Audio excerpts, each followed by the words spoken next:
Fakir Mohan college छात्री आत्महत्या घटन न्याय दाबी लक्ष्मीनारायण कॉलेज गेट सम्मुखें लक्ष्मीनारायण महाविद्यालय छात्र सामूह्य जहाँकि जिला छात्र सामूह्यर एक शाखा यह पक्षर विक्षोभ प्रदर्शन एवं सौम्यश्री को श्रद्धांजलि अर्पण कर सबुआड़े न्याय भिक्षा कर विफल हो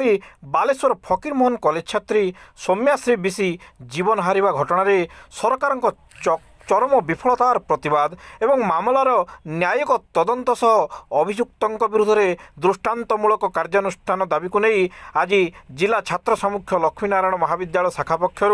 यह घटनार दृढ़ निंदा करा सह संपृक्त अभियुक्तों विरुद्ध में कठोर दंड विधान कराई दाबी करा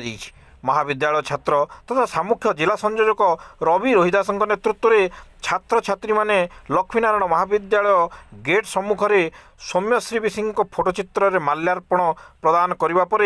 अमर आत्मार सद्गति निमंते नीरव प्रार्थना करथिले। परे नारी निर्यातना बंद कर निर्यातित छात्री को उपयुक्त न्याय दियो प्रभृति स्लोगान दे एक श्रद्धांजलि सभा अनुष्ठित होइथिला। राज्यर विभिन्न महाविद्यालय भविष्यत जेपरी एभली घटनार पुनरावृत्ति नहेब से दिगरे जाग्रत रहिबा सह राज्य सरकार छात्री मानक सुरक्षा पई नूतन नियमावली लागू करने को जिला छात्र सामूह्य दाबी करिछि।